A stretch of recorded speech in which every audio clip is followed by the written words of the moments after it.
Hey everyone, welcome back to Motor Spins. My name is Alexis, and today we have a 2020 Corvette C8.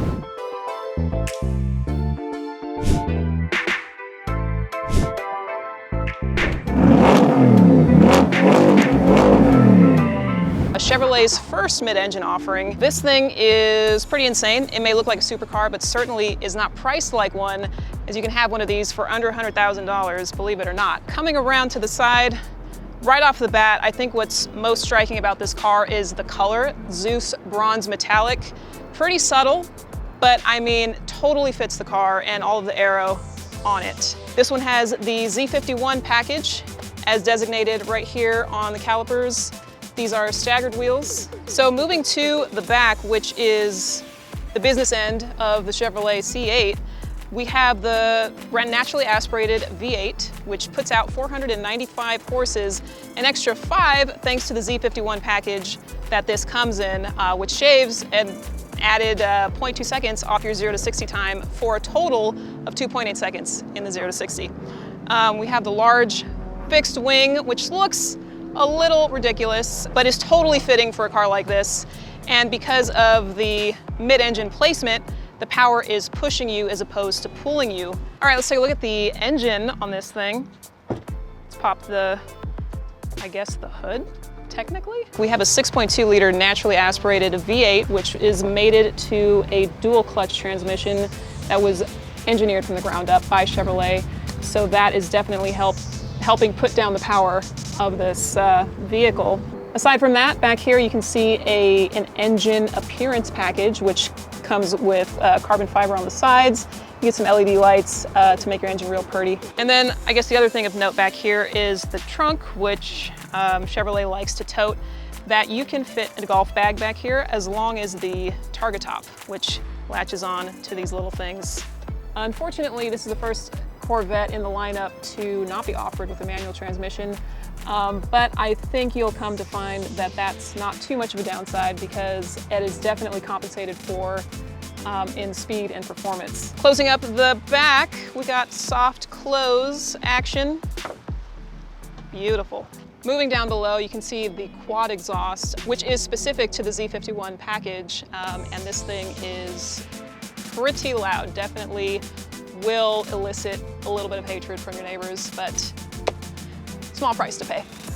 All right, so moving over to the front of the vehicle, we got a nice little frunk action going on in here. A little extra space, groceries, 12 packs, what have you. All right, so let's take a look inside the car. Really quickly, what I want to point out is this little design element right here, which I'm sure is plenty functional, but it looks a lot like a gill, and I think kind of ties in nicely with the little stingray on the back. Definitely a lot of inspiration there in the design. Very intentional, very performance-oriented. All right, moving inside. First thing right off the bat, I mean, the console that's completely separating you and the passenger. Everything is within your reach. This design kind of calls back like 90s era Supras. This is something interesting that I haven't seen personally, is a squared off steering wheel. I believe they call that a squoval. Nice fat paddle shifters on the steering wheel. And yeah, I guess let's turn it on. Let's see. All right. Yeah, so really subtle. Great exhaust. Don't know how many conversations you can hold in this car, but I bet you won't be saying much when you're driving.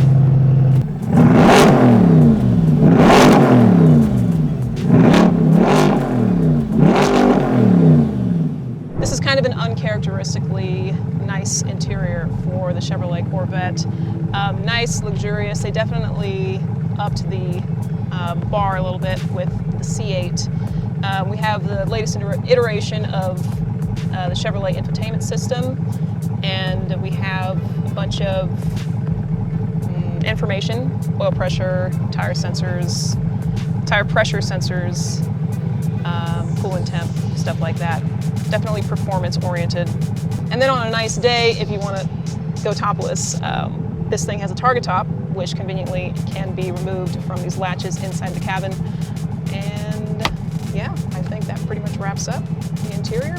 Not much going on in the back. That's where your engine takes up most of the space. So even optioned out, this thing still comes in at under $100,000.